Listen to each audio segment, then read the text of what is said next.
بسم اللہ الرحمن الرحیم۔ السلام علیکم ناظرین، آج ہم گال سٹونز یعنی پتے کی پتھری کے بارے میں بات کرنے جا رہے ہیں۔ گال بلیڈر یعنی پتا ہمارے جسم میں جگر کے ساتھ موجود ایک چھوٹا سا تھیلی نما عضو یا آرگن ہے۔ پتے کا کام جگر سے نکلنے والی ایک رطوبت یعنی بائل کو سٹور کرنا ہے۔ پتا بائل کو کچھ وقت کے لیے ذخیرہ کرتا ہے اور ضرورت کے مطابق تھوڑا تھوڑا کر کے آنتوں کے اندر بھیجتا رہتا ہے۔ یہ بائل ہماری خوراک کو ہضم کرنے میں اہم کردار ادا کرتا ہے۔ چند مریضوں میں یہ بائل پتے کے اندر جم جاتا ہے، جس کی وجہ سے پتے میں پتھری بن جاتی ہے۔ آج کی اس ویڈیو میں ہم پتے کی پتھری کی علامات، اس کی تشخیص، اس سے ہونے والے مسائل اور اس کے علاج کے بارے میں جانیں گے۔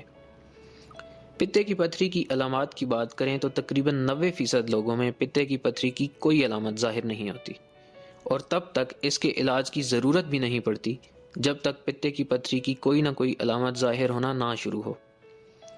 کئی سالوں تک پتے کے اندر پتھری بغیر کسی علامت کے پڑی رہتی ہے، لیکن جب پتھری پتے سے نکل کر آگے چھوٹی چھوٹی نالیوں، جن کو بائل ڈکٹ کہتے ہیں، ان میں پھنس جاتی ہے تو اس کی وجہ سے مریض کو علامات آنا شروع ہو جاتی ہیں۔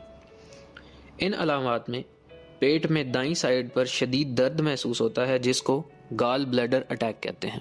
اس کے علاوہ بخار، الٹی آنا، جلد کا پیلا ہو جانا، یورین کا رنگ گہرا ہو جانا شامل ہیں۔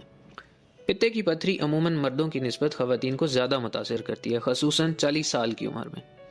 اس کے علاوہ اچانک وزن کم کرنے سے بھی پتے کے اندر پتھری بن سکتی ہے۔ پتے کی پتھری کی 3 اقسام ہیں۔ ایک قسم کولیسٹرول سے مل کر بنتی ہے۔ وہ لوگ جو اچانک وزن کم کریں، ان میں کولیسٹرول سٹون بننے کے زیادہ امکانات ہوتے ہیں۔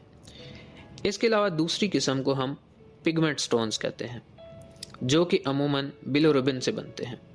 بلیروبن ایک زہریلا کیمیکل ہے جو کہ خون کے ٹوٹنے سے بنتا ہے، اور جگر بائل کے ذریعے اس کیمیکل کو ہمارے جسم سے نکالتا ہے۔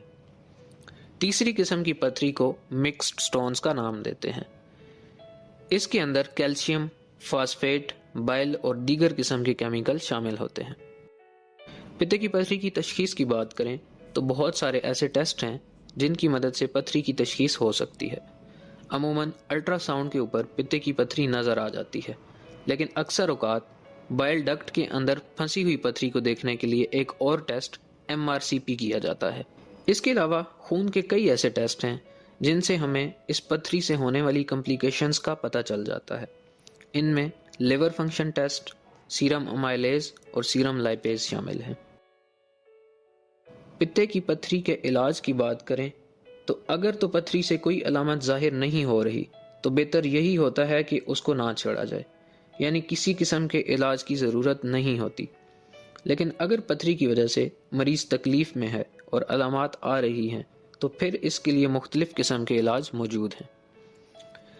سب سے پہلے تو بائل ڈکٹ کے اندر اگر پتھری پھنس گئی ہے تو ایک طریقہ کار یہ ہوتا ہے جس میں منہ کے ذریعے کیمرہ ڈالا جاتا ہے اور آنتوں کے رستے سے ہوتے ہوئے بائل ڈکٹ میں موجود پتھری کو نکال لیا جاتا ہے۔ اس کو ہم ERCP کہتے ہیں۔ اگر کسی مریض کے پتے کے اندر ہی پتھری نے سوزش کر دی ہے تو پھر اس کے علاج کے لیے پتے کو آپریشن کر کے نکالنا پڑتا ہے، یا پھر پتے کے اندر بہت ساری چھوٹی چھوٹی پتھریاں موجود ہیں جو کہ بائل ڈکٹ میں جا کر پھنس جاتی ہیں، تو ایسے مریض میں بھی پتے کو آپریشن کر کے نکال دیا جاتا ہے۔ آج کل لیپروسکوپک سرجری کر کے بآسانی پتے کو نکال دیا جاتا ہے، جس میں مریض کو کوئی لمبے کٹ نہیں لگائے جاتے، بلکہ 3 چھوٹے چھوٹے سوراخ کر کے پتے کو بآسانی باہر نکال لیا جاتا ہے۔ اس کے علاوہ شاک ویو لیتھوٹرپسی کے ذریعے بھی باہر سے ہی شعاعیں لگا کر پتے کی پتھری کو اندر ہی توڑا جا سکتا ہے، اور اس طرح خود بخود چھوٹے چھوٹے ذرات میں پتھری نکل سکتی ہے۔ پتے کی پتھری سے ہونے والی کمپلیکیشنز کی بات کریں تو اس کی وجہ سے لبلبے یعنی پینکریاز اور لیور کی بھی سوزش ہو سکتی ہے۔ پتے کی پتھری سے بچنے کے لیے آپ کو چاہیے کہ اپنا وزن ٹھیک رکھیں اور موٹاپے سے بچیں۔ اس کے علاوہ کھانے میں ہائی فائبر ڈائٹ کا استعمال کریں اور فاسٹ فوڈ وغیرہ سے پرہیز کریں۔ امید کرتا ہوں آپ کو آج کی ویڈیو پسند آئی ہوگی۔ کمنٹ سیکشن میں اپنی رائے کا اظہار ضرور کیجیے گا۔ مزید اس طرح کی معلوماتی ویڈیوز کے لیے دیکھتے رہیے علمی ورلڈ۔